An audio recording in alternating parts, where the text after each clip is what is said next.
After losing her husband in a car accident 3 months ago, Emma hadn't been sleeping well, but nothing could have prepared her for the moment her phone rang at 2:17 a.m., displaying his name on the caller ID. With trembling fingers, she answered the call, hearing only static at first, then a familiar voice that sent chills down her spine. "Emma, help me. I'm cold."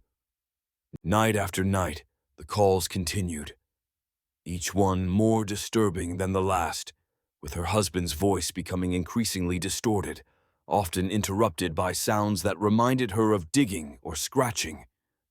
Emma began recording the calls, researching similar phenomena, and even consulted a medium, but the most disturbing revelation came when she played the recordings backward and heard a message that couldn't possibly be from her husband.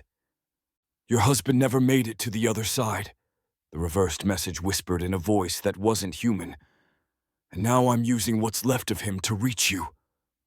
Driven by a desperate hope, mixed with growing terror, Emma visited her husband's grave, only to find fresh soil and scratch marks on the inside of the recently opened casket.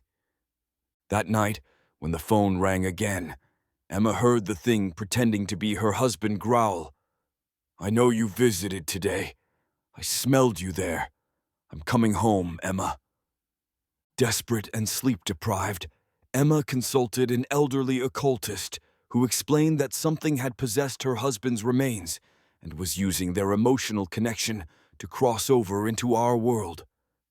The entity could be trapped and banished, the occultist said, but only if Emma could keep it on the phone long enough to complete the severing ritual, a dangerous gamble that required her to be the bait.